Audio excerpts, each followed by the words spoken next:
These are the most common mistakes we see amongst pre-meds when preparing for the MCAT. First, remember that taking the MCAT is part of a greater goal to get you into medical school. To do so most effectively, it's key that your application doesn't get delayed due to a late MCAT score. These are the score release dates for a given MCAT test date. It generally takes about a full month to receive your score. Now, let's take a look at the application timeline. We'll be covering the full application timeline and overview in greater depth in a future lesson. In early May, AMCAS opens. By the end of May or first couple of days of June, you can submit your application. It takes several weeks for verification, and schools will begin receiving your application by the end of June to early July. In July and August, you'll be receiving secondaries. Understand that you can submit your application without an MCAT score, and it will still go through verification and be received by schools. However, these schools will not process your application until they get your MCAT score. For this reason, we don't recommend taking your MCAT any later than June. A June test date will mean your scores are received sometime in July. You don't want to push this later than necessary because of the rolling nature of medical school admissions. There are a few exceptions that do warrant later test dates,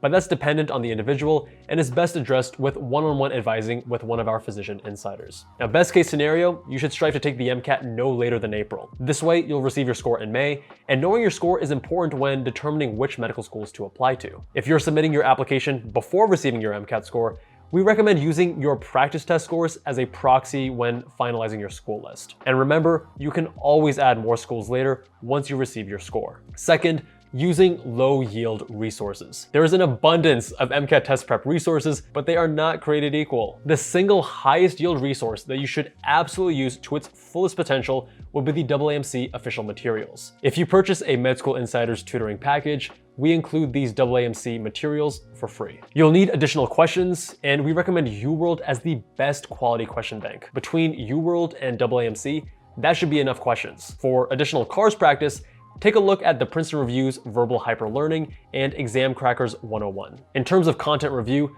the most popular and widely accepted would be the Kaplan review books, although I personally enjoyed the Princeton Review. To fill in any gaps in your understanding, I recommend you refer to Khan Academy free videos or YouTube videos, but don't rely on those as your primary foundation for content review. The best way to approach content review is using multimedia learning resources that are deeply integrated. That's what we're doing with the all-new Med School Insiders MCAT course. Stay tuned, it's coming out soon, and you don't want to miss it. Number 3, delaying practice questions. The most common and easily avoidable mistake is not prioritizing practice questions. Students too often place a heavy emphasis on just doing content review, and they only begin doing practice questions with sufficient intensity in the last few weeks leading up to their exam. Don't get me wrong, content review is incredibly important, but it's only one component of a highly effective study approach. What we've learned is that practice questions and practice tests aren't just good for learning the format, style, and timing of the exam, but they're also one of the strongest ways to use active learning methods to learn, reinforce,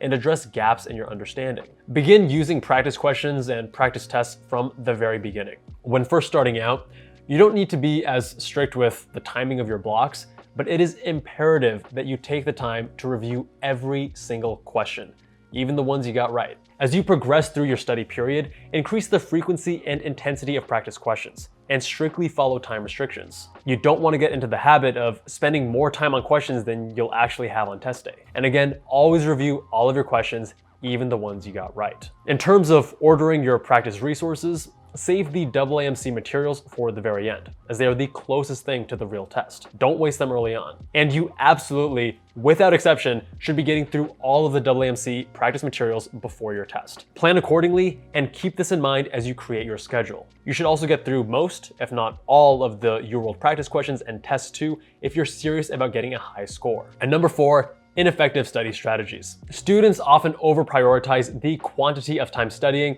over the quality of time studying. Reading a content review book with a highlighter in hand is a terribly ineffective way to study. Prioritize active methods over passive means. Active recall with spaced repetition should be your foundational study strategy. We've made this incredibly easy to do with you without the headache and limitations of Anki. MEM combines active recall, spaced repetition, interleaving, and desirable difficulties in the single most effective and easy to use tool for rapid learning and memorization. Check out mem.io to learn more and use the coupon code below, which is exclusive to those who are enrolled in the Pre-Med Roadmap course. Finally, don't overlook the importance of recreating the test environment. When you take a practice test, take them at the same time as the real thing. Wear earplugs as you would during the real test day.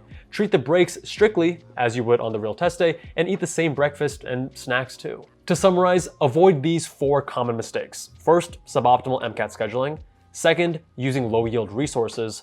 Third, delaying practice questions. And fourth, ineffective study strategies. Good luck.